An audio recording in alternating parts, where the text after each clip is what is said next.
Sergent Raymond Shaw.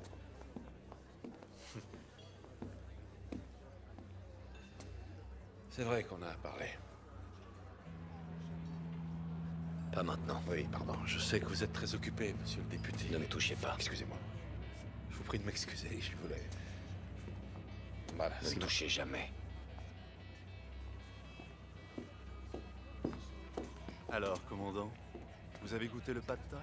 Je me suis laissé dire qu'il était délicieux.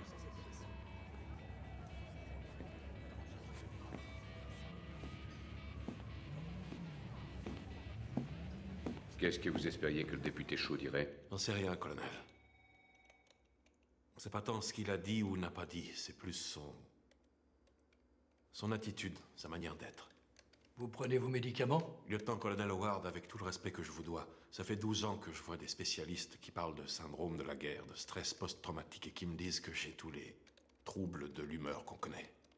Durant ces 12 années, j'ai été un bon soldat et j'ai refusé de voir ce que chaque fibre de mon corps acceptait comme une vérité, une réalité. Je fais le même rêve, pas des variations autour d'un rêve, non, le même rêve qui revient chaque nuit. Non. Vous m'excuserez. Vous dites que toute une escouade de soldats a été hypnotisée pour être persuadée que Raymond Shaw méritait de recevoir la médaille d'honneur et que grâce à votre rêve, en quelque sorte, vous êtes le seul à connaître la vérité? Commandant, tenez-vous à l'écart de Raymond Shaw.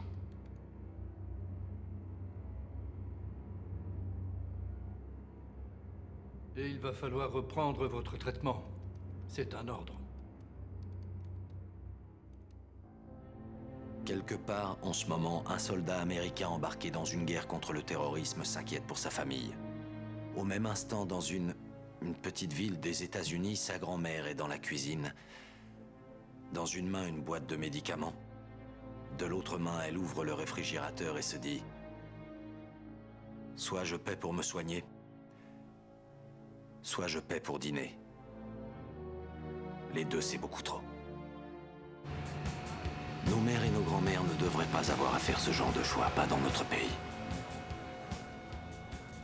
Les hommes et les femmes pleins de courage qui se battent à l'étranger au péril de leur vie ne devraient pas avoir à s'inquiéter pour leurs familles qui sont ici, en Amérique.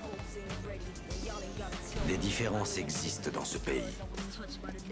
De profonds abîmes qu'il nous faut combler. L'écart entre les riches et les pauvres, entre le gouvernement et le peuple, entre la vraie sécurité et le sentiment d'être en sécurité, Deuxième étage, chambre 3 au fond du couloir. entre ce qui est réel Vous le trouvez pas génial? et ce qui ne l'est pas.